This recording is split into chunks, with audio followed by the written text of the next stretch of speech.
ايه هي العين التالتة؟ وازاي بتتفتح؟ وايه سرها؟ ومين اللي يقدر يفتح العين التالتة؟ وهل العين التالتة ده اسمها الحقيقي ولا العين التالتة؟ اول حاجة، مسمى خاطئ، والحقيقة اللي مطلعه بعض السحرة والمشعوذين خدام الشياطين. والحقيقة بقى ان ما اسمهاش العين التالتة، اسمها كشف البصيرة، اللي اخدوها السحرة وحولوها لكلمة العين التالتة. وهنا بقى في روايتين، رواية حقيقية ورواية غير حقيقية. الرواية الأولى وهي العين التالتة لدى السحرة والمشعوذين زي ما قلت لكم، ودي بيها بيوهموا بعض بني البشر بأن هم يخليهم يشوفوا اللي عمرهم ما شافوه، زي سيدنا سليمان، يعني يقدروا يشوفوا جميع مخلوقات الجان ويسمعوهم.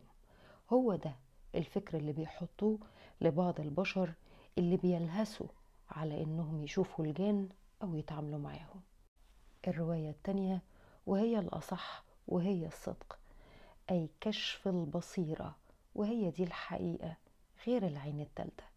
كشف البصيرة هو من القلب، من الخالق.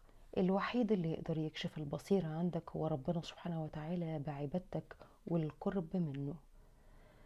ومش أي مخلوق على وجه البصيرة يقدر يفتح لك لا بصر ولا سمع إلا بقوته. وده غالبا قلته لكم قبل كده، بس انتوا مش عايزين تقتنعوا.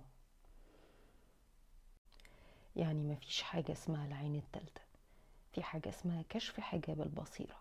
وكشف حجاب البصيرة مفيش أي مخلوق يقدر يكشفه عنك إلا اللي خلقك.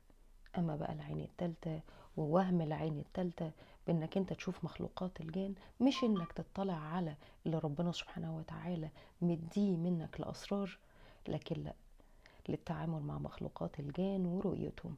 وده وهم بعض السحرة والمشعوذين أو بعض الشياطين بيوهموا بيه لحضرتك علشان تشرك بالله خلقك.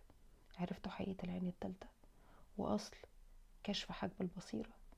واللي يقولك غير كده اعرف انه دجال، يا ساحر، يا دجال ومشعوذ، وعاوزك تبقى في ضلال.